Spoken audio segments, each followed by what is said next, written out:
Welcome to Steph with the Deets YouTube channel. This is my first long form video. I really want to start posting a lot of long form videos, just talking about pop culture, reality TV shows, and go a little bit more in depth than I do on my other platforms. And if you guys do enjoy them, please do not forget to follow and subscribe. Thanks. Alrighty, let's get right into it. Yesterday was the Vanderpump Rules reunion part 1, and today Lala/Lauren from Utah went on Amazon Live, and even though she had told us a week ago that she would not be speaking about the reunion until part 3 had aired, and at that she'd only speak briefly about it, today it seems like she couldn't shut up about it. And Lauren starts off by saying that she basically carried this season and her back was hurting her. You can slide in the chat, but Amazon only sends me the nice ones, so if you're gonna troll me, head on over to Instagram. Lauren, you're so funny. Your amnesia is really bad lately, huh? Because you can't be telling people to go to your IG comment section and leave things there, seeing as how you have limited them. And that's even funnier because someone who doesn't look at the comment section, why would they need to limit their comment section? Lala, all of the headlines coming out of the reunion are about you today. I feel like every headline this season has been about me. My back hurting. Call Vicky, I need a massage. No, I'm sorry. That's me just tooting my own horn again. The beep beep. It's really funny, Lauren, because actually I went on TMZ and just typed in Vanderpump Rules and looked up everything from this season. And honestly, the majority of the articles, and I know like other sites have different articles, but TMZ is like a go-to. They're about Tom Sandoval, like not good stuff either. But you just keep on thinking that you carried this season. I mean, this was like the worst season ever, so I would never gloat about carrying this season. I feel like people are with you because you're not afraid to have an unpopular opinion. I'm happy that you said that. You know, I don't read the comments, right?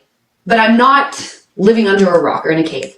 I'm well aware of what's being said. I think the hardest part about this season is normally, you know, I'm no stranger to having people be very diehard for me or want to light me on fire. The hate was extremely loud, and my mom has always told me you're in charge of your own emotions. And I know that I can't control what people are saying in the comment section. And for some reason this season, I was not able to control how I was feeling. And I'm also pregnant. So what can I do? Well, I can say to myself, I'm not going to look at comments. I'm going to remove myself from social media. And it was hard this round because when I've gotten a lot of heat, there were moments that I could say, you know, I wish I would have handled that differently. And I was heated in the moment. This is the first season where like I stand behind what I said and I stand behind what I did. So there's no remedying the audience's opinion of me right now. When you can't control other people and you can't control your own emotions, you remove yourself. Just because I am not actually seeing it and in the comment section, I know what's being said. You know what I really think, Lauren? I think someone that keeps needing to reiterate that I'm not in the comment section. This person is. I'm not in the comment section. I don't go on social media. I don't look. You definitely do. 100%. If you got to keep saying it, you definitely are doing it. I asked her about Katie Maloney's response to last night's reunion. Katie Maloney had basically said, I was confiding in my friend, just kind of letting off some steam, thought it was in a safe place, but apparently not. So Katie was hinting at a more confidential type of phone call with Lauren. Just going on to say that she didn't want to bring it to Ariana's door because why cause tension between her friend and business partner when she just wanted to vent a little, like everyone does it. So for Lauren to then turn around and bring up this confidential conversation is really a bad look as a friend. But now Lauren from Utah saying that it was never a confidential conversation. What are your thoughts on Katie's social media response to? That's what's great about our social media platforms. We're entitled to say whatever we want. I encourage anybody, if you have a different perspective, your platform is there to be a voice. I will say that was not a confidential conversation that she's talking about. The one you had with Katie? No. Oh. These were statements she made to production. And then flipped the script on everybody last minute. There were confidential conversations between the two of us, and I did not and will not say anything that she said or I said in those conversations. But that particular conversation that I brought up last night, or in last night's reunion, production was involved in that conversation. So it wasn't just you two? No. I think Lala is lying when she says this was not a confidential conversation, and I will tell you why. In the reunion, it sounded like they were talking about a bunch of different conversations, meaning maybe Lala and Katie had talked on the phone a few times, just them, meaning confidential. Even Sheena had asked Katie, and it seems like Sheena and Lala kind of coached each other before this. By coach each other, I mean Lala definitely coached Sheena, like, you're gonna stick up for me and you're gonna say this. For paying rent. Did you ever confide in Lala and complain or bitch about the way you were feeling about Ariana when she left to go do Broadway and didn't give you a heads up? When Sheena was like, did you not confide in Lala? So confide, confidential. Again, Katie mentions how she confided in Lala. Like, I went to one of my other friends to vent about it, but if you're not someone I can confide in with that I'll go to somebody else. Lala basically confirms that was two different conversations, because she says that, yeah, they had a conversation with production where it sounds like she had told production, get me and Katie on the same call, because that was the call that they went to convince Katie to turn on Ariana. I remember the phone call well. It was a phone call between myself, Jeremiah, and Katie, and I thought that it was going to be a great phone call. In fact, Jeremiah asked us, like, do you want to do them solo or should we just have you guys together? And I was like, just loop us in.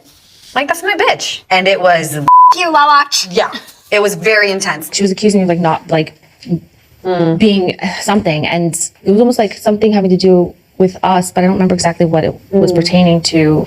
We went over conversations that Katie and I have had about certain things, and I told Katie, you know, like, these are the things that you have said. And Lala mentions that in that call, they had brought up things that Katie and Lala had discussed before, meaning they had talked about this on a separate phone call, and that is when you brought it to production. And then Lala says how she never hopped on the Tom Sandoval train. How is your relationship with Sandoval today? That's what's so wild, is when it was like I didn't jump on the Sandoval train. Mm-hmm. We don't talk. Something to me the other day, I want to say a couple weeks ago. He acknowledged something. Maybe it was Ocean's birthday. I can't remember. He didn't jump on anyone's train. I think this was the first time that it was kind of like just seeing all sides. We're not hanging out. I'm not going to his house. A huge reason why I didn't show up to a lot of his things was because whether you guys believe it or not, I would always choose Ariana. You were in the wrong. There may be things with Ariana that don't make sense to me, but that I'm sticking with her. I'm not coming to your freaking concert. And I actually find this laughable. You literally went to his home during the whole breath work, you know, the really weird scene. Had a little one-on-one and talked it through. It was so nice.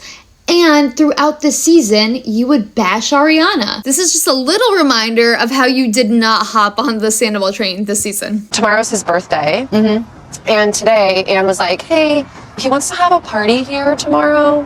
He said that he would get you a hotel. This is my house. I will be at my house. He's allowed to have a party at his house. Wouldn't it just be easier to move out? Yeah, sure. When the house is sold. Fact of the matter is, he broke the home. He f***ed all of this up. He doesn't get to do that and then just, like, I don't know, keep it. I thought it was stupid more than anything. It's his home. He's allowed to have parties for his birthday. Been doing it for a few years at that house. What? Girl, he was your friend in the house. All right, having a little birthday party ain't Honestly, I'm still hung up on our conversation with Ariana. I'm just treading lightly with her right now. Like, I don't want to upset her. I don't know if she's trying to just stand her ground, but she's not going to win this game. Because this is very simple. Move out. It's like, I can't talk about it anymore. Some fans are saying that you're being a little too gracious with Tom Sandoval. You even said recently that Ariana, quote, needs to pull her head out of her ass and see who her friends are. Both Lala and I were very defensive, and I think we both sort of passed judgment on each other. It felt nice to just take a step back and sort of think positively of somebody. What happened in my life really, really f***ed me up. And I don't want you paying for my experience with someone else. Thank you. I just want positivity, and I want to be positive to other people. Look, I'm sorry. Come here. I'm sorry. Look, I don't want to be this way around you, okay? I don't want this. This happened to her. The world rallied around her. She now thinks she is Beyonce. It's bullshit that she can't film with someone, that she stays under the same roof. That she's saying, don't with Tom Sandoval, don't with Tom Sandoval. But I'm going to sleep down the hall from Tom Sandoval. Get it? He cheated. But he did not kill somebody. He didn't kill anybody. Moved on 8 days later. 8 days. Have tough conversations. It's not easy. I've never in my life experienced someone who gets cheated on and suddenly she becomes God. I actually think you were conducting this train. Just like you said, you were trying to get Katie on that train. But then when Katie said no and Katie got pissed that you wanted her to bring up something from the past, like she was over it, just for the TV show and for Katie to not live her truth. When she didn't go along with that, you got pissed at Katie. How dare she not listen to you? Because everyone else was. Everyone else was on board this train, but Katie was the last one and she said, oh no. And then when you saw that the audience also wasn't hopping on this train, I will say the majority of the audience, that's when you got really pissed at us and told us we should go get our rabies shots. I'm gonna say my piece, we're gonna move on, and I never wanna discuss season 11 again, and I hope by that time everyone gets their fucking rabies shots because they're foamy at the mouth, these fucking bitches in these streets on socials. I'm like, yo. Funny, you're getting pissed at Ariana, who you literally profited off, getting pissed at your fans, who a lot of them bought your Send It to Daryl shirts. Thank God I never did. These people that literally helped you pay for your new home, but you have no problem telling them to go get their rabies shots, telling Ariana to get her head out of her butt. You are a vile human being who just cares about a paycheck over any friendships, and it is so gross. And honestly, Lauren from Utah ruined this season. She tried to play producer. She failed. Please never give her a job as a VPR producer or any producer at that unless you want your show to really go downhill. I don't know if she's like trying to go up against her ex Randall Emmett and give him a run for his money, but you both suck as producers. I'd love to know your thoughts on Lauren's Amazon Live. Please leave a comment. Let's discuss. Even if you do not agree with what I have to say, that is completely fine. We can have a conversation. Don't forget to like and subscribe, and I will be back with more.